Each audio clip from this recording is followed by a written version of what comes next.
Assalamualaikum and hello everyone, it's me Aboni before you and welcome back to my channel Spoken English with Aboni. So I came back with another interesting video and our today's topic is a presentation about my visit to our Bazar. অর্থাৎ আমি আজকে presentation make করেছি কিভাবে মানে কেমন enjoy করেছি আমি কক্সবাজারে ভিজিট করে সে সম্পর্কে আমি একটা প্রেজেন্টেশন আজকে আপনাদেরকে মেক করে শোনাবো। আপনারাও চেষ্টা করবেন আপনার কক্সবাজারে গিয়ে আপনাদের কেমন লেগেছে সেটা বলা ট্রাই করবেন। And আজকে প্রেজেন্টেশনটা মেক করেছি with another interesting starting or finishing দিয়ে। তো আপনারা চেষ্টা করবেন ইন্টারেস্টিং কিছু স্টার্টিং আর ফিনিশিং দিয়ে আপনার প্রেজেন্টেশনটা মেক করে, দ্যাটস ওয়াই কিন্তু অডিয়েন্সও সেটা শুনতে বেশি পছন্দ করে। Anyway, so I won't be late unless get started.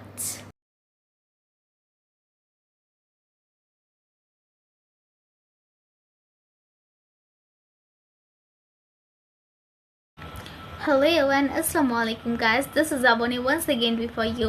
I hope you are doing great. I'm also fantastic by the grace of Almighty. First of all, I would like to thank you and opportunity something about this topic and thank you all for coming here today. Today I'm gonna share you about my visit to Bazar. So last started. I first visited to Bazar when I was 2 years old, but I couldn't understand anything then.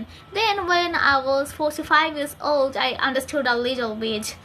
Then I'm going to say something that you might find some amazing, that I told my mother I will stay in the Bazar and not go to Dhaka. Yes, it was very funny. And last year on December I visited to Bazar with my family and there I enjoyed the whole places very much. I think that Bazar is the biggest sea beach in the world and the sea waves also fascinated me. I also went to St. Martin and the blue water impressed me. It was really looking awesome. Their food is also very delicious and I think that those of you who have been visited to Bazar, you have enjoyed these joys properly. So that's all about for me for the time being and thank you all for your kind attention. Hope to see you again with an interesting travel story. So bye bye.